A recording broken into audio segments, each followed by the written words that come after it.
Hello everyone. I believe all of you have installed the Python and other related applications on your system and you are all set to start the coding.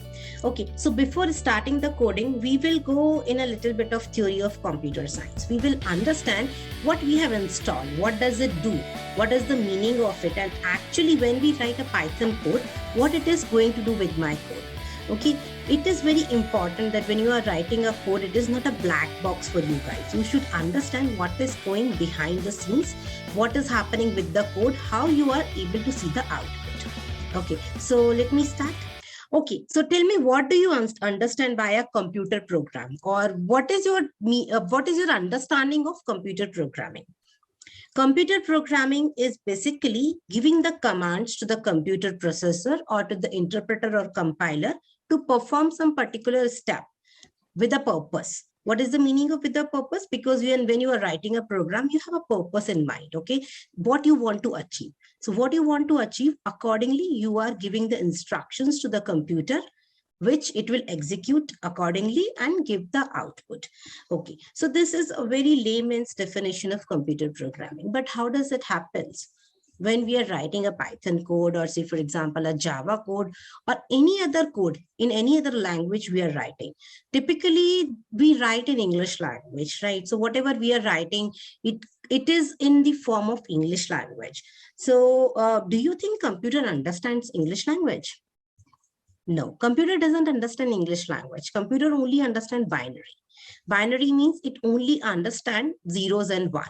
Whatever instructions or commands needs to be given to this computer has to be in the form of 0 and 1. So what happens? What happens when we are giving our commands via a programming language, which is basically as a English language commands? Okay, how does my computer recognizes those commands and takes the actions accordingly? There has to be an intermediate utility in between, right? There has to be an intermediate utility in between. So let me tell you about this intermediate utility. So when we are writing our code in any language like Python or Java, they are high-level programming languages where the syntax are in English language for the programmers, so that the programmers understand it easily what needs to be done, and it is more user-friendly and easy to write the commands. But because computer do not understand these high-level languages, computer understand low-level languages, which is called machine code or binary code. Okay, so computer only understand machine language. Machine language is in the form of zeros and one, that is binary system. Okay, so whatever code we are writing is in the form of English language. It could be any language, it could be Python, it could be Java, it could be Ruby, or it could be when you are doing web development or any language. So whatever language generally programmers use in the daily programming, they use high-level languages, okay, which needs to be converted in a low-level language, which is a combination of binary numbers.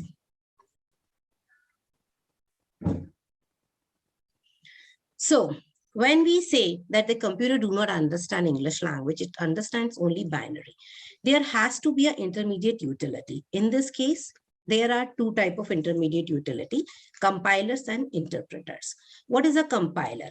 Compiler takes the entire source code, okay, reads it, understands it, what is it, converts it into a language which computer can understand, that is, in the form of binary numbers or in the form of machine code, and produces an output. So it is basically compiler who is converting the English language syntax-driven programming into machine code and producing the output. So what is this interpreter? We spoke about compiler. What is interpreter? Interpreter is also an intermediate utility, okay? It also takes the code, converts it into binary number or machine code, which my computer processor understands, and produces an output. But there is a main difference between compiler and interpreter. Interpreter reads the code line by line. So say, for example, if you have got a source code with 50 lines of code, what compiler will do? Compiler will take the entire 50 lines of source code in one go, convert it into a machine language, and will produce the output.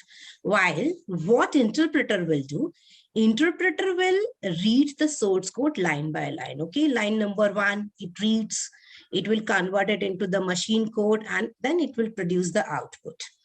So interpreter does it line by line, while compiler does it entirely in one go. As it is understood from this diagram as well, compiler is taking the entire source code in one code, converting it into machine code and producing the output, while interpreter takes the source code, converts it into machine code, one line of source code, converts it into machine code, produces the output, and then again gets the next instruction.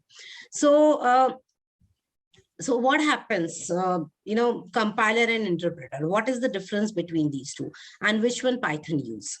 Based upon a couple of parameters, we have categorized the difference between compiler and interpreter. So the very first important parameter is conversion. We know both of them converts high-level programming languages into machine language or a binary code. Okay, scanning. Compiler scans the entire program before converting it into binary code, while interpreter scans line by line and translate the program line by line to the equivalent machine code.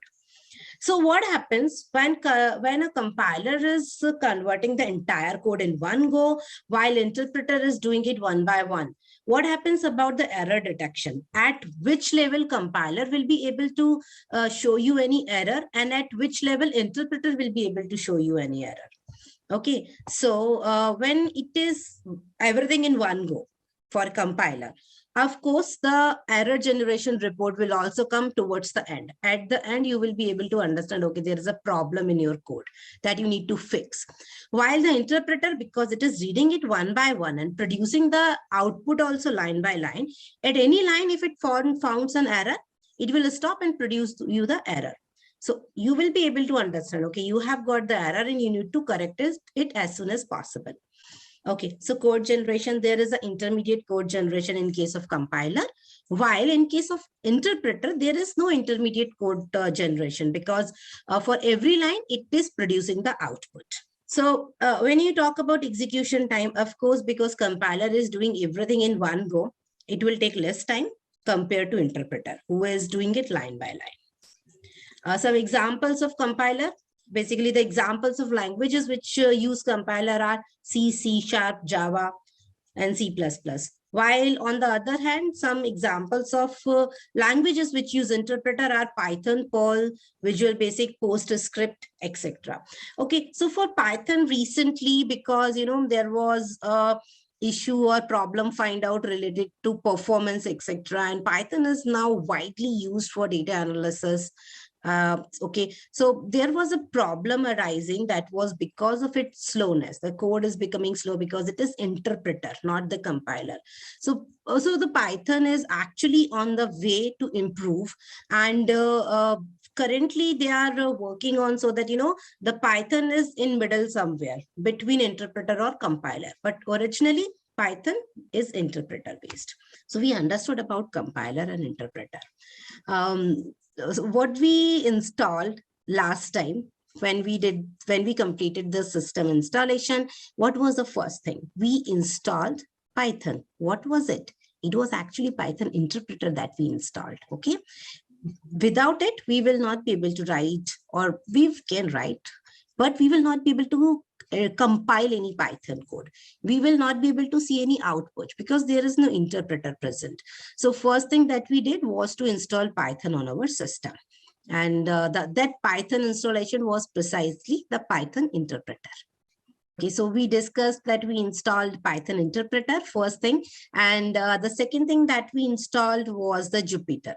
Jupyter is a notebook that provides us a better facility to write my code and see the output. So there is a separate video that I will share you guys for Jupyter. And then we installed Visual Studio that we will need for big projects, where my project is more than one file. I hope this video has helped you to understand what is going on behind the scenes. So see you in the next session. Bye-bye.